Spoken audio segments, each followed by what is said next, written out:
this video was me in a very white room for, I want to say, 2 weeks with my twin sister.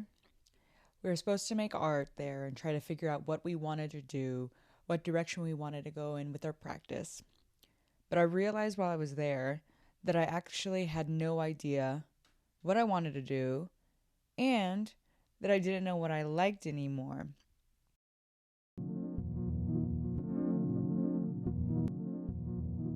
So I decided to make a list of 100 things that I love. 4 days for trying to figure out 100 things. I mean, I've been on this planet for about 30 years or so. I should like at least a few things, was my logic. I guess in the beginning, I was hoping that the forest would just kind of naturally heal me, but I realized that I needed to take the extra step. But then, oddly enough, after I started thinking about making this list and making this video, I started feeling a lot of pressure. For some reason, this is the thing that made me stress, writing this and cutting it out. I don't want to stress about the things that I love, if that makes any sense. It makes complete sense.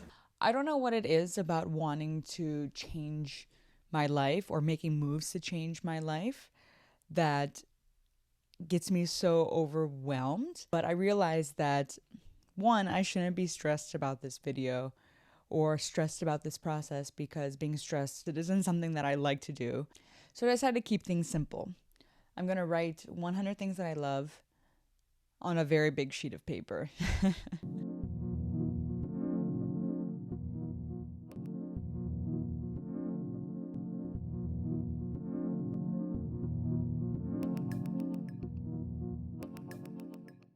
I have no idea why, but ever since I was young, seeing a lot of the same thing just made me so happy. It started off with Mickey Mouse memorabilia, then stamps, and then one of my personal favorites was that I had over 300 pairs of earrings, even before I had pierced ears.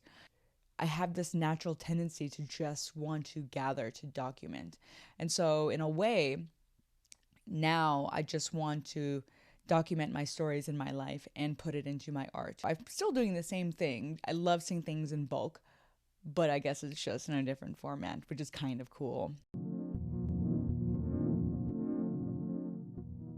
I started thinking about this one, and one thing that came to mind was one of my favorite questions so far. Two questions that I absolutely love to embed into small talk these days. For me at the time, it was just a beautiful way to take yourself out of the everyday and the mundane that people are just used to in very typical conversation. What's your story? I remember hearing it for the first time, and it was just so different from the normal, oh, where are you from? Oh, you were born in Japan. Tell me more. What's your job? What do you do? And it just seemed a little bit more of a dramatic question than the typical one. And I absolutely adored it for that reason. Do you love it? A friend of mine would constantly ask this to other people.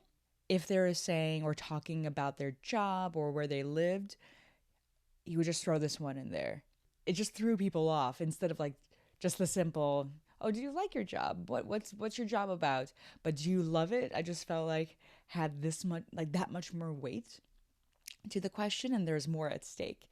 And you could see like the cogs turning and them debating within themselves. Oh, should I give an actual honest answer, or should I actually tell this person that I hate everything that I do at the moment? We tend to lie to ourselves a lot. And I like to think that that simple question gives people the opportunity to step into that realm of questioning their lives and why they're doing what they're doing.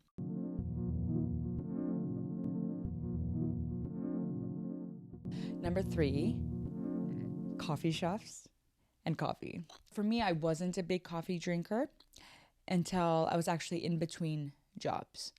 I took my resume on the train.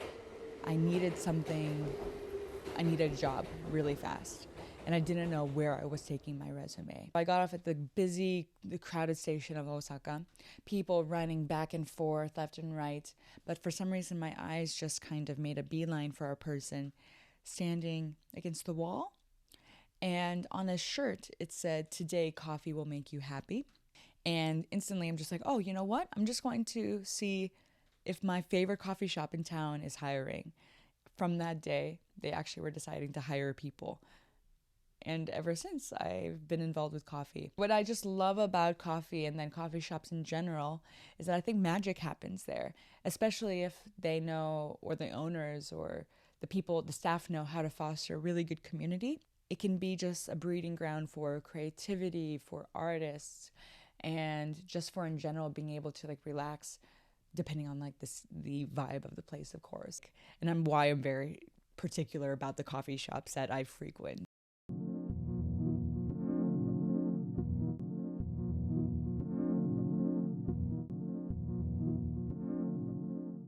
I think it just might be because of my upbringing, but because we were homeschooled, there was very little to do. And being born and raised in Japan, we probably had only a few shows to watch. We had cable, but it was only a few channels. And one of those channels was a documentary channel. And so they would go through like all sorts of shows. And I just became obsessed with, I don't know, information, all this information being thrown to me like within a span of 1 hour. And now a few of my favorites are Fire of Love and let me see if I can think of a few other ones. But for me, Fire of Love was just so artistically and beautifully strung together. All these scenes of two people documenting what they love. And I don't know, for me, I'm just like a sucker for all of it.